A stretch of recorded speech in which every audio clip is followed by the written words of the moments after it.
Nah, Dok, apa motivasinya, Dok, bisa Jadi sudah sampai seperti itu? motivasinya adalah kita lari dengan berbagai macam obstacle. Waduh, keren. Dan itu tuh korelasinya sama kehidupan kita gitu. Kita berjalan di kehidupan kita, ternyata di hidup kita tuh banyak banget. Hidup itu selalu menyajikan kita banyak pilihan, Pak Dede. Siap. Kita kalau pengen sehat, Iya. kita harus lakuin pola hidup sehat. Salah Oke. satunya adalah aktif bergerak.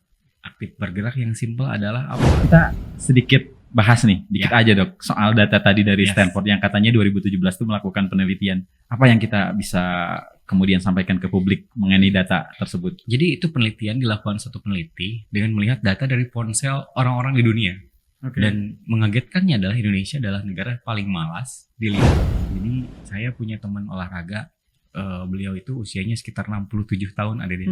Dan dia baru mulai olahraga di usia 50 tahun. Iya. Jadi bukan dari muda gitu. Bayangin kalau kita ngelakuinnya dari muda, dari umur 30, dari umur 25 udah mulai olahraga konsisten. Apa yang terjadi?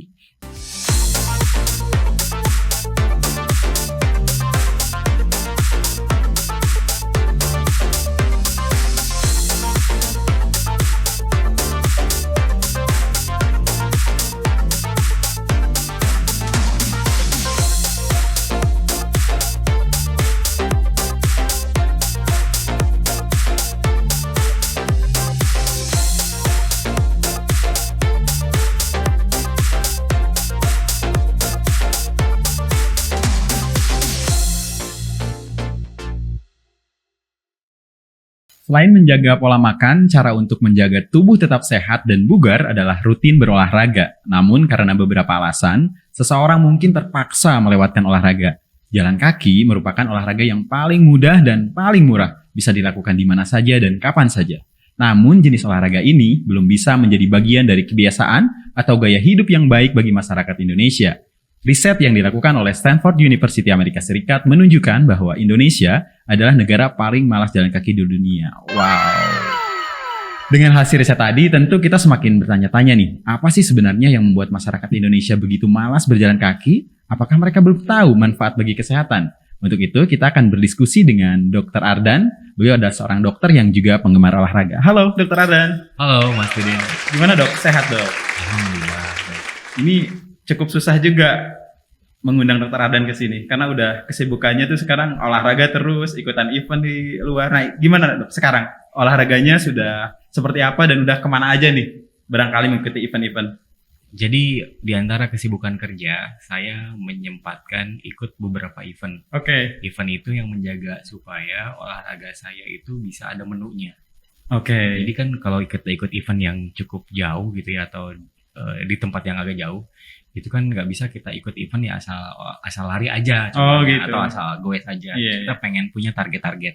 Iya. Nah, sebelum nyampe ke situ itu kita harus olahraga tuh ada menunya. Misalkan seminggu 3 kali, 4 kali buat melatih fisik kita. Berarti itu juga termasuk membangun relasi ya? Iya, membangun ketahanan fisik, kekuatan mental.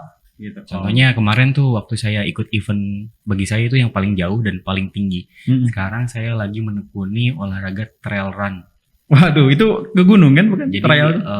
lari di gunung, di lembah, di bukit, di sawah. Jadi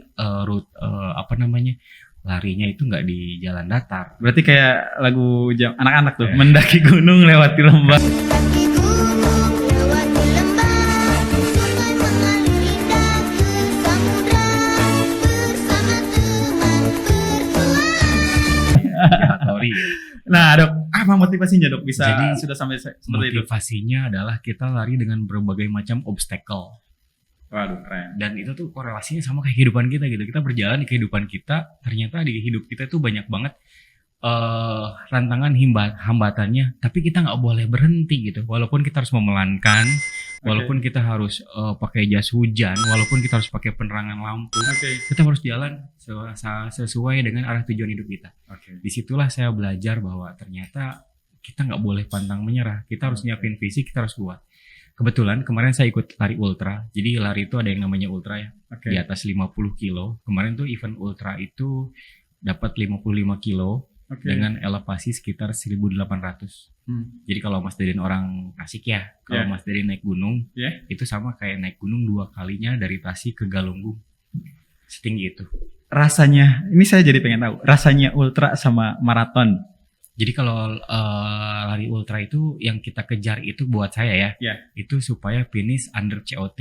Jadi Oke. supaya kita menyelesaikan sebelum waktu penutupan. Oke. Targetnya itu. Kalau misalnya lari di road gitu ya, lari jalan biasa, itu targetnya kan kita kecepatan ya. Iya. Nah kalau itu beda targetnya. Yang penting nyampe aja yang under COT gitu. Kebetulan kemarin dari Oke. 50 hampir 55 kilo itu berlari, berjalan, istirahat itu sekitar 11 jam. Oke, Dok. Kita sedikit bahas nih, dikit aja, Dok, soal data tadi dari Yes. Stanford yang katanya 2017 itu melakukan penelitian. Apa yang kita bisa kemudian sampaikan ke publik mengenai data tersebut? Jadi itu penelitian dilakukan satu peneliti dengan melihat data dari ponsel orang-orang di dunia. Oke. Dan mengagetkannya adalah Indonesia adalah negara paling malas dilihat dari jumlah jalan kakinya. Iya lagi. Jalan kakinya orang Indonesia itu rata-rata sekitar 3.500. Habis itu baru deh Saudi Arabia, baru habis itu Malaysia. Itu sedikit, 3.500, Dok. 500 sedikit. Jadi kebetulan hari ini saya sempat lari tadi 6 kilo. Jadi di Oke.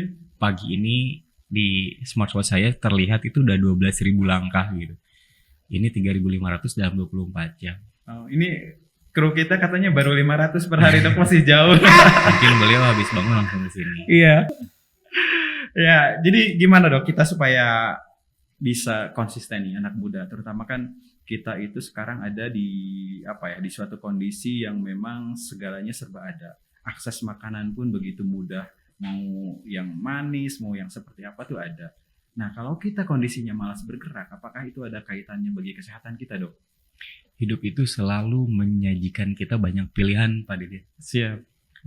Kita kalau pengen sehat, Iya. kita harus lakuin pola hidup sehat. Salah Oke. satunya adalah aktif bergerak. Aktif bergerak yang simpel adalah apa? Ya jalan kaki. Orang-orang yang belum terbiasa olahraga, jangan langsung daftar gym 3 bulan bayar itu yang mahal-mahal. Iya. Kadang-kadang tubuhnya kaget.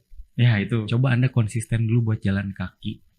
Dan saya mah suka capek gitu dengan berat badan berlebih. Coba konsisten dengan jalan kaki sehari 5.000 langkah. Naikin sampai 10.000 langkah per hari. Nanti lama-lama kalau Anda sudah bisa konsisten jalan kaki, misalkan ya, coba Anda konsisten dengan olahraga yang Anda sukai. Oke. Jadi olahraga itu mana yang baik, mana yang paling baik buat kita. Beberapa orang itu sering berdebat antara olahraga kardio sama muscle gitu ya. Iya. Tapi sebetulnya yang paling penting adalah olahraga apapun yang penting konsisten dulu gitu. Oke, Dok. Belum bisa olahraga ya jalan dulu. Jadi sebetulnya jalan kaki itu adalah bukan olahraga, itu adalah aktivitas fisik yang baik untuk tubuh kita. Dan pada saat kita sudah bisa konsisten mempertahankan jalan kaki, contohnya di 10.000 langkah, baru coba Anda konsisten di olahraga. Oke, berarti itu harus sudah jadi perilaku sehari-hari ya kalau jalan kaki. Iya, karena hidup itu adalah pilihan. Pada saat kita ke kantor, ada tangga dan ada lift, beberapa orang pasti akan milih lift. Dokter tadi kan bahas soal konsisten ya. Jadi jangan menggebu-gebu di awal. Ini juga persis kayak kasusnya kru kita ini nih. Menggebu-gebu di awal. Udah beli jersey khusus, sepatunya juga yang mahal gitu. Dia di awal tuh begitu semangat gitu. Tapi Tapi Mas Deden jangan salah, saya pernah ketemu dia di Iceland Athletics. Lagi lari sendirian. mungkin dia udah mulai sadar, Dok. Ada Iya, niatnya itu. ya gitu. Jadi kan rata-rata gitu, Dok. Ada yang sekarang ya mungkin, nah ini juga terkait dengan FOMO olahraga gitu. Iya. Itu sebenarnya memaknai itu harus seperti apa gitu dengan keadaan sekarang olahraga itu mulai, apakah itu juga sebagai suatu kemajuan? Mungkin karena membaca riset 2017 sekarang orang-orang jadi mulai aktif berolahraga. Itu gimana, Dok? Sekarang itu kan olahraga tuh jadi tren ya. Ya. Ramai banget orang pamer dia habis lari di mana, berapa Iya. kilo. Kita harusnya memaknai, wah kalau orang lain bisa, kita juga harus bisa gitu. Nah, betul. Dan saya itu sebetulnya ya, olahraga itu melihat teman-teman olahraga saya. Iya. Jadi penting banget itu punya circle yang bisa ngebangun kita untuk semangat Iya. olahraga. Jadi saya punya teman olahraga, beliau itu usianya sekitar 67 tahun ada dia. Dan dia baru mulai olahraga di usia 50 tahun. Iya. Jadi bukan dari muda gitu. Bayangin kalau kita ngelakuinnya dari muda, dari umur 30, dari umur 25 udah mulai olahraga konsisten. Apa yang terjadi? Jadi si Koko itu, dia lari lebih cepat dari saya, Oke. dia lari lebih jauh dari saya, dan dia kalau naik sepeda lebih kencang dari saya. Padahal usianya, Dok? Padahal usianya PAUD sekitar 40 tahun. Aduh, ini sekarang banyak anak muda yang justru malah susah. Saya sebagai dokter penyakit dalam itu kayak ngelihat ada sesuatu gap yang jauh banget Iya. antara pasien saya dengan Iya. usia yang sama Iya. dengan teman lari saya. Oke. Di satu sisi beberapa pasien yang sering saya temuin sehari-hari, Iya. buat ke WC aja dibantu. Buat napas aja kadang-kadang harus pakai oksigen kalau misalkan penyakit jantungnya lagi kambuh, lagi Oke. berat gitu. Sedangkan beliau itu dia nanjak, dia balik lagi, dok ayo atuh. Saya mau nangis gitu. Ya, jadi gimana dok supaya kita itu konsisten lah berolahraga supaya tidak berhenti gitu. Jadi kan mungkin kita juga harus punya target. Mungkin yang tadinya berat badannya pengen diturunin, ya targetnya berat badan dulu gitu. Termasuk ada diet di dalamnya. Terus yang udah oke, sekarang ideal buat memaintain semangat kita ke depan itu harus gimana supaya konsisten? Kalau teman-teman mulainya dari nol misalnya, dari nggak pernah olahraga, gampang naikin aja jumlah langkah. Contohnya teman-teman bisa investasi tuh beli smartwatch yang murah juga nggak apa-apa. Yang penting bisa menghitung jumlah langkahnya. Yang penting informatif nih. Yang penting apa? Jadi targetin sehari mungkin 5.000 langkah awal-awal, naikin gitu. Nah kalau teman-teman awalnya dengan obesitas ya berusahalah buat mengurangi intake kalori. Oke. Misalkan kalau berat badannya berlebih ya masukin aja kalorinya sehari 20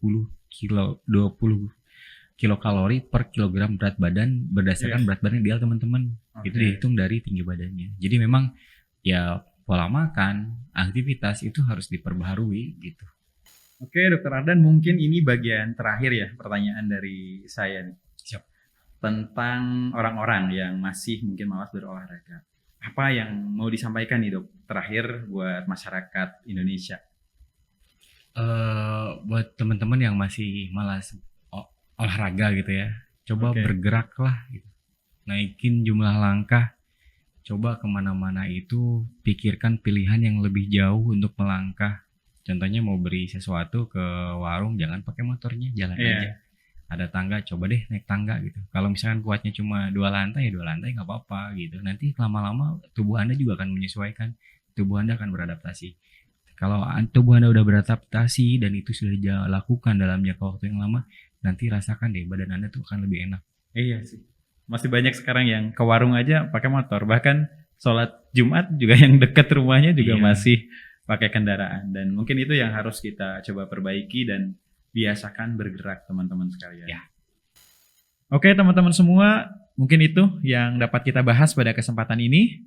Dan mari kita semua rajin berolahraga, jangan malas untuk bergerak. Dan tetap terus tonton program Like RSDK di episode berikutnya. Itu mungkin yang dapat kami sampaikan. Terima kasih Dr. Ardan sudah terima mampir kasih. di podcast kita. Dan mudah-mudahan kita kembali lagi di podcast berikutnya. Oke, Mas Deden, terima kasih.